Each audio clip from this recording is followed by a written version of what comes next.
Most drummers are trying harder than they need to in order to play quickly and smoothly on the hats, especially when it comes to a quick one-handed molar pattern on the hi-hats like you might hear in Africa or Rosanna by Toto. And the result is a clumsy, cumbersome feel that just doesn't work. But the solution to this is simple. Hey, I was stuck on this too at one time until I discovered something that all of the pros were doing with their hi-hats that I wasn't, and that changed everything. So today I'm teaching you the 2-point hi-hat adjustment that makes the biggest difference in your sound, so that your hi-hat playing will literally sound better just in the next 15 minutes. Creating that Jeff Porcaro feel that you hear in Africa will become much more achievable for you after today. This will be a lot of fun. You can do this.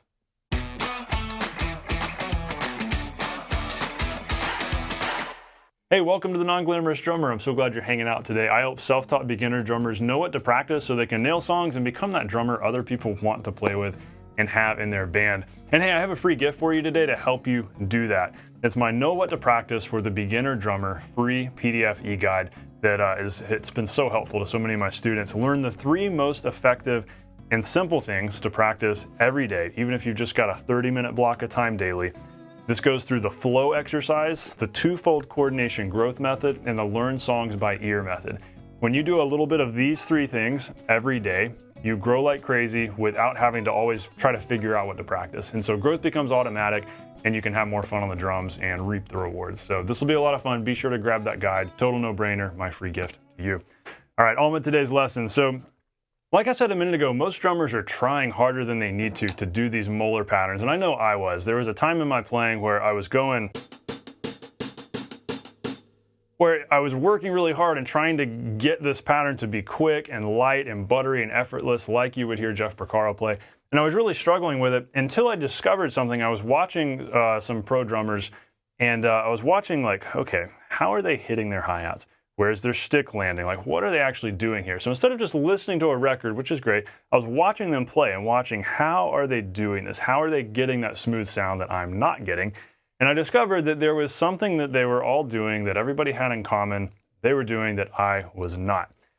And kind of the belief I want to challenge here is we tend to, especially as beginners, you tend to think, okay, if I adjust my hi-hat cymbals and I adjust my stand a certain way, my sound is going to get better. And that is true. And we've got videos here on the channel about that, and that's all good stuff. But even more important than that is paying attention to where your stick is landing, how you're hitting them, and even what your left foot is doing while you're playing these closed hi-hat patterns. And so those 2 things really work together to be this 2-point adjustment that makes the biggest difference in your sound that we're talking about today. So let's break this down. Just a couple of steps here. It's really just 2 things. This is so simple. It's not rocket science, and the beauty of this is that you can make these changes right now, implement them today, and get instant results.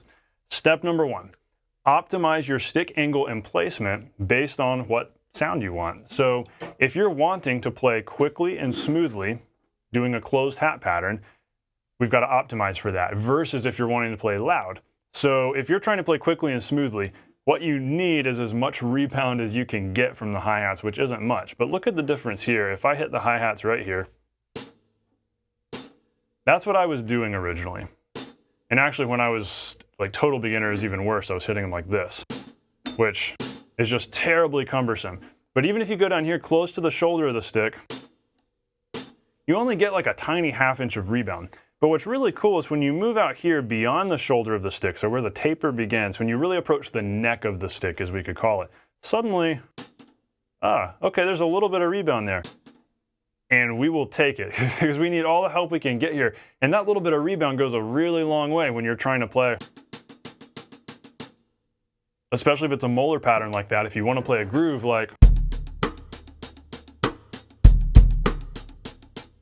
suddenly it kind of floats along, and it's way easier than if you're trying to go.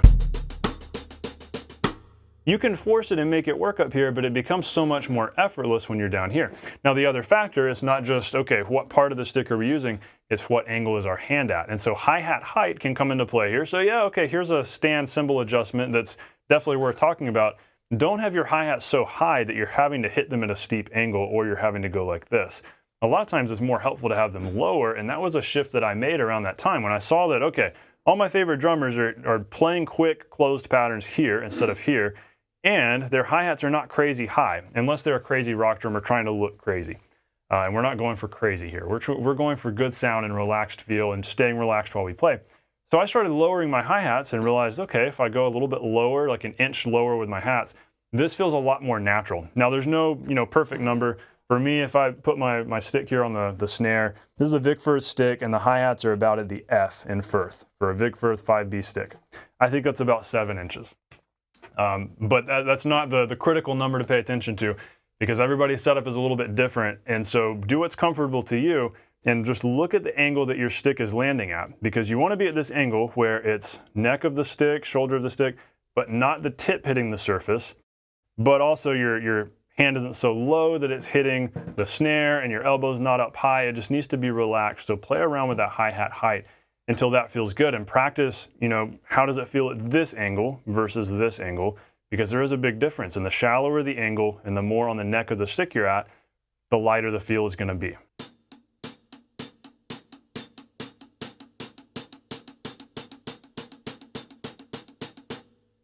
But we're talking about optimizing here for what we're doing. If that's what we want to do, okay, great, that's the way we need to play. But you also might be like, well, Stephen, what about in like a big, loud, open hi-hat kind of song? We're not going to get that power from right here. And you're right, because there's not as much stick energy going to the hi-hats if we're hitting here. That energy is going back out, right? That's why we have the rebound. We're hitting here, and so the energy is going more back out into the stick, throwing it back up, than activating the hi-hats. But if we move the stick up here, more of that energy is staying down here, and it's not pushing the stick back out, and instead it's moving the hi-hats more. So if we're wanting a good open hi-hat sound, well, we need to slide the stick up. And this was one of the craziest things to me to figure out. It was like, this ought to be obvious, but if nobody tells you this as a beginner, and even like I was getting into professional playing and hadn't thought about this because nobody pointed it out to me, that okay, we need to be right here if we're playing closed, and then move to here if we're going to play an open note. That's a little dramatic, maybe not that far, though you could. If we're playing something like this,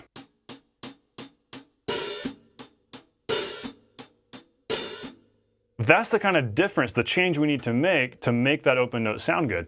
If you've been in that spot where you're like, yeah, I'm playing these grooves, maybe you're practicing realistic rock, great coordination method, you're practicing adding some open notes.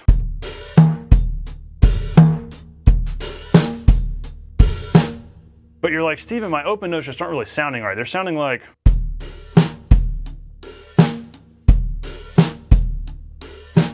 where they're working, but they're kind of wimpy. If you've noticed that, probably every beginner student I've worked with, that's what their open notes sound like at first, and that's what mine were. Until, okay, what if we try to accentuate them more? What if we optimize our stick placement for what we're doing, and instead we dig in more just for that open note? We increase our angle, so we lower our arm, lower our wrist, use more of the stick, that way we're pushing into the hats to activate them more, get them working instead of the energy going back out. So suddenly we get...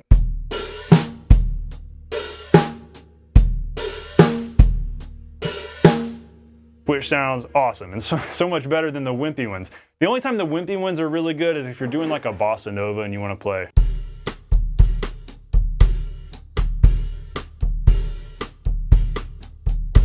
But that's its own thing. We're talking about rock drumming now, where we want some power and articulation from the hats. And that totally comes into play if you're doing an alternating hi-hat pattern, like you're going...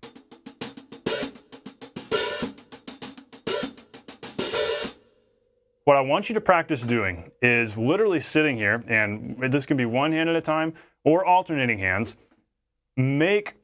Focus on the relationship between how loud you're hitting and where your sticks are placed. So when you're playing softly, be right here. Or quickly, because obviously softly and quickly is what creates smooth, fluid feel in the hats. As you get louder, it's not going to have that same level of fluidity. It's going to be more in your face. As you get louder, practice increasing angle a little bit and moving the sticks further up like this.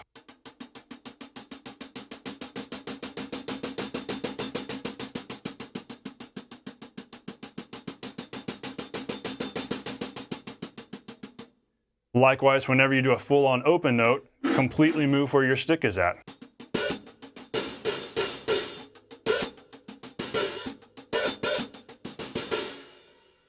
And that will make a world of difference in how your hi-hats sound, and that doesn't even have anything to do with how the cymbals and stand are adjusted and all of that. Even though those are good things, I think this is even more important, where we're placing our sticks And that second thing of our 2-point adjustment, that's our first thing. We're replacing our sticks. But the second thing is left foot. Now, this is what never crossed my mind. This is one of those funny things that it's like, wow, why did I never think of this? But I heard a drummer talking about it on a podcast. And he was talking about playing, I think he was actually talking about the Rosanna shuffle and playing, you know, that kind of feel on the hi-hats. And he was like, okay, if you're trying to make that smooth, if you go back and you listen to the Toto recording, you listen to Porcaro playing that, yes, it's closed hi-hats, it's a tight sound, but if you really listen, it doesn't sound like this. It doesn't sound like that, because that would actually be kind of choppy. Instead, it kind of sounds like... And so, what is the difference there? And so this drummer on the podcast goes on to say, what you've got to make sure you do is not press down too tightly with your left foot. If you're lifting up your heel, you can see this from my foot cam down here on the hi-hat on my left foot. If I'm lifting up my heel, going like this, and I'm pressing down with my toes, especially my big toe, then the hi-hats sound like this. Very tight. And that's really not the feeling you get from the Rosanna hi-hat part. And it's not really the feeling we want playing something like it's not terrible, and if I play it well and I place my stick well and I do all those things right, it's not bad. But what if I, okay, lower my heel, I'm still keeping them closed, but I'm not squishing them. I'm allowing them to breathe just a little bit. And that little bit of breathing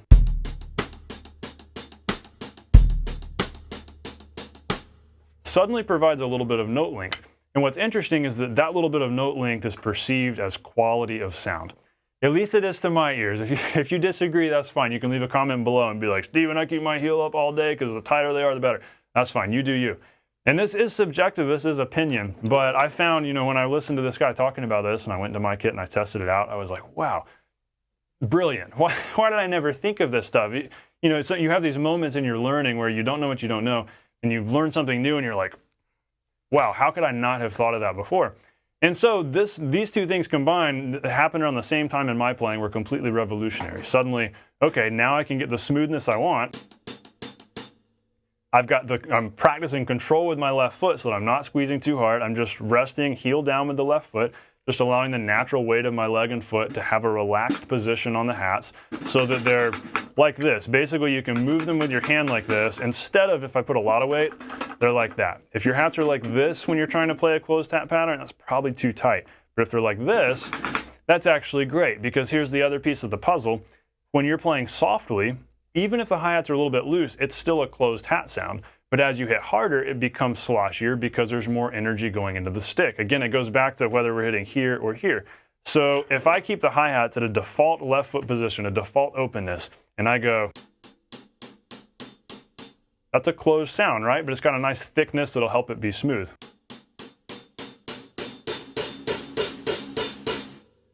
But hear how that became, like that's bordering on an open hi-hat sound, but I didn't change what my left foot did. I kept a same amount of left foot pressure, same amount of openness, and as I dug in more, it became a more sloshy sound. And so you can get away with your hats being just a little bit looser, your left foot putting a little bit less pressure there when you're playing softly, so that if you're doing something like,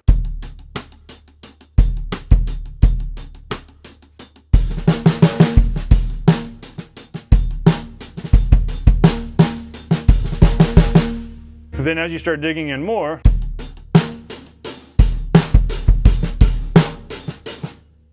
generally nobody needs to hit their hats that hard because you get so much hi-hat bleed into the snare mic, which is another thing. I know I keep thinking of additional little things here. A lot of times you don't need to hit the hi-hats as hard as you think you do. And when your hand is getting tired playing patterns like this, like if you're playing a song that's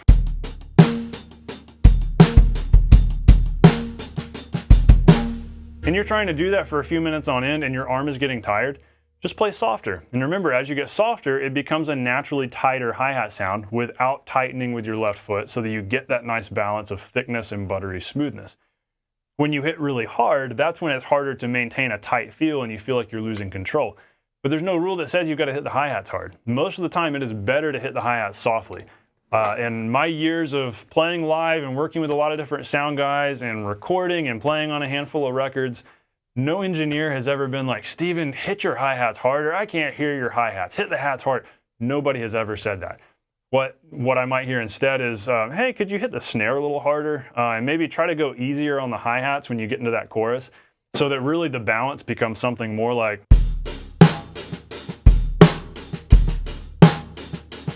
I know you see my stick moving here, but I'm very just lightly floating along on the hat. Instead of, you'll see rock drummers play live at shows hitting the hats hard, and that's fine, they can do that. But when you're recording and when you're actually thinking about the balance of the kit and what feels right, you don't need to play hard on the hats, especially if you're trying to play fast. You don't have to go. Instead, you can just go. Just let it float along.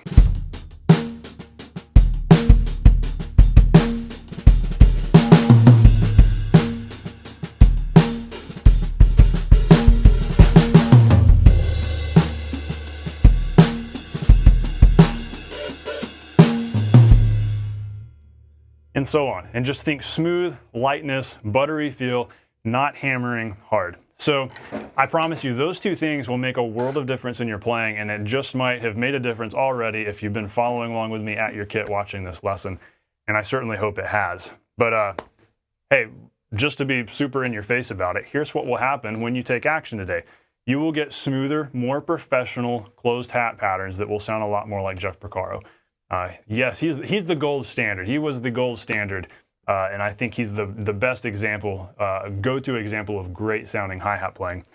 You'll have higher quality, punchier open notes that really cut through the groove and sound awesome. That makes such a difference. Like when the open notes are precise.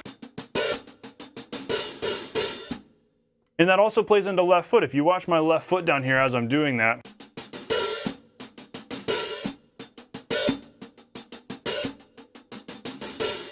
I'll link an additional lesson about doing barks and about what we need to do with our left foot to control that. When you combine the left foot awareness, paying attention to what that left foot is doing with what your hands are doing, your hi-hat playing levels up so much, and suddenly you have control over what you're doing.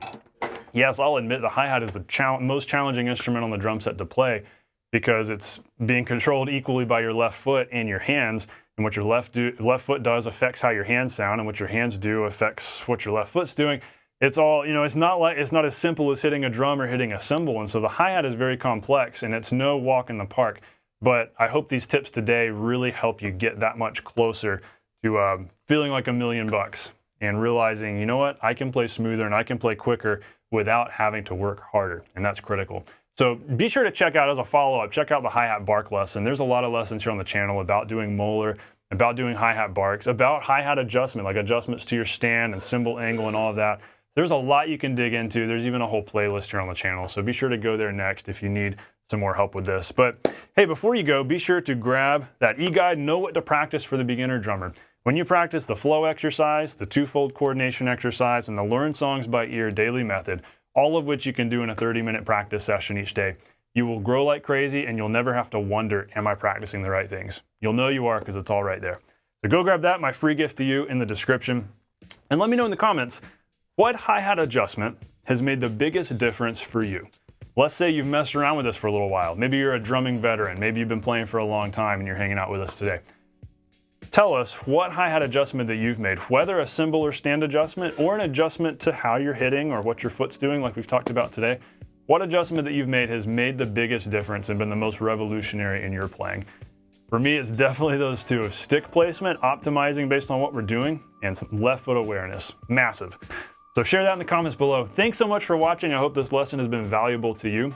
I'll see you next time. In the meantime, stay non-glamorous and know that, as always, you can do this.